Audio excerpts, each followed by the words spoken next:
Listen, when you're at a restaurant and a host takes you to a table and you don't like that table, you get one more shot at getting a different table. If you don't like that table either, you just walk out. You don't go to a third table. That's just how restaurants work. So Jonas and I and my beautiful baby little son were going to breakfast the other day, and we go to Early Bird Cafe in Omaha. If you know anything about Early Bird Cafe, the food is incredible and it is always busy, rightfully so.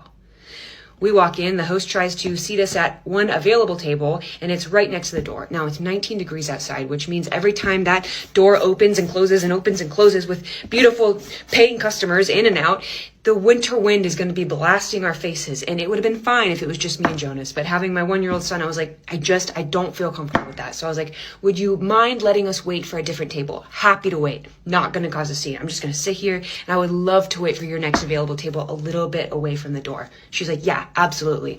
We sit down. About 30 seconds pass. She walks up and she's like, actually, I have one more available table if you'd like to take it. If you know anything about Early Bird Cafe, you know that it's a sea of normal sized, beautiful tables, and then one gigantic round table in the middle that seats like 15 people. It's in the center of everything. Where do we get seated? That table. I can't just be like, you know what? Not that one either.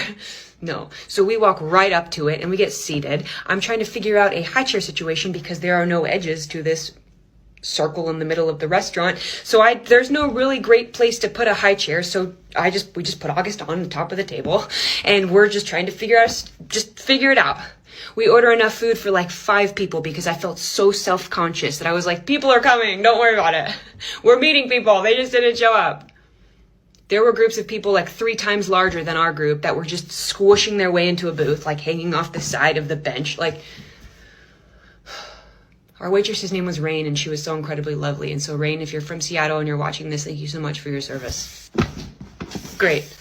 For work, I got booked at a really fancy hotel, and really fancy hotels have really fancy restaurants. And so the day that I checked out, I went to go leave all of my luggage at the front reception, and they're like, hey, we'll store this for you and then come back when you're done and we can, come get it. The thing that I forgot to give them, because I'm just so used to holding my pillow pet Wallace, was my pillow pet Wallace.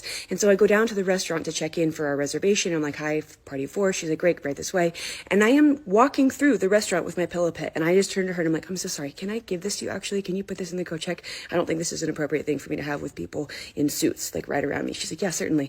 So she takes us to our table. She takes Wallace from me, gives me a little coat check receipt thing. She's like, whenever you're done, come back and grab him. I'm like, awesome.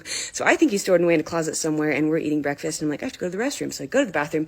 As I'm walking back, there's a beautiful fireplace in this lounge bar area. And on a table right next to the fireplace where everybody walks in is Wallace on a table. I just want to know how many people saw him going into breakfast. I wish I could have been there to watch it happen.